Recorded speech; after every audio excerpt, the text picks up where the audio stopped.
Lord Indra. The villages of Gokul and Vrindavan had an age-old custom. Every year, all the people offered grand prayers to Lord Indra, the god of rains, to provide the much-needed rain. That year again, everyone in the village was busy preparing for the event. Amused by this, Lord Krishna wanted to know what was happening. He tried to find out from Mother Yashoda, but she was too busy. She said, "Krishna, go and ask your father. Do not disturb me with your questions. There is a lot of work to be done." So Lord Krishna went to his father, who was busy in discussion with the village elders. Very slowly he approached Nanda and said, "Father, you all seem to be busy in the preparation of something. No one is ready to tell me anything. Will you please tell me what is happening?" Nanda smiled at him. Govardhan Hill. Nanda explained to Lord Krishna very calmly. He said, "We are getting ready to offer a prayer service to Lord Indra, the Lord of Rains. Our wealth is cattle, and for their food, we require fresh grass, which grows on the hills only because of rain. So, for timely rains, we offer prayers to Lord Indra. Pleased by our prayers, he will bless us with seasonal rains." Not satisfied with the reasons put up by his father, Krishna said, "Father, what has Lord Indra to do with rains? Rains are a natural event, and why should Lord Indra meddle with it? We are simple wandering folks who live in these forests and on the slope of these hills. This Govardhan Hill nourishes our cows with green grass. So, is it not proper that we worship the Govardhan, the holy men and cows?"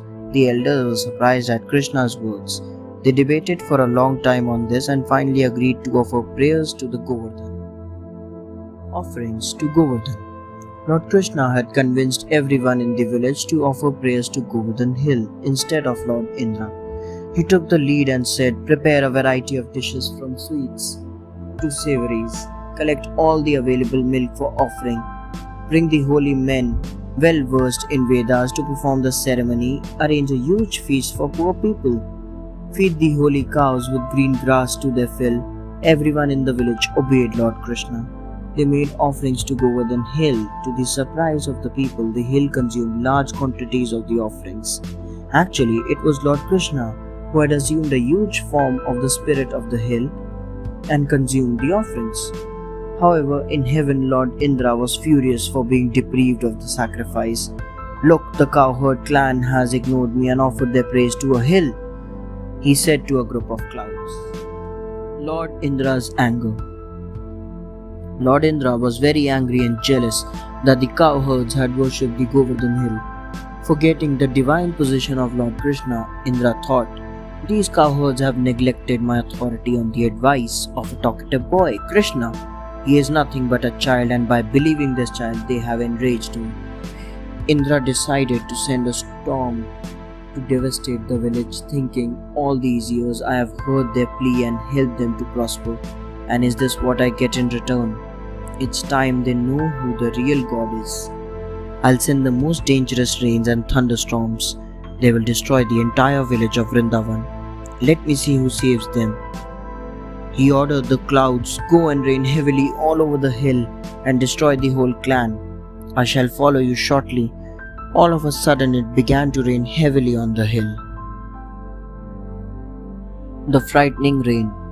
The heavy rains were followed by thunder and lightning. Furious winds blew away all the trees. The cowherd settlement became submerged in water. The panic-stricken cows wandered here and there. The people were frightened and alarmed and ran out of their homes.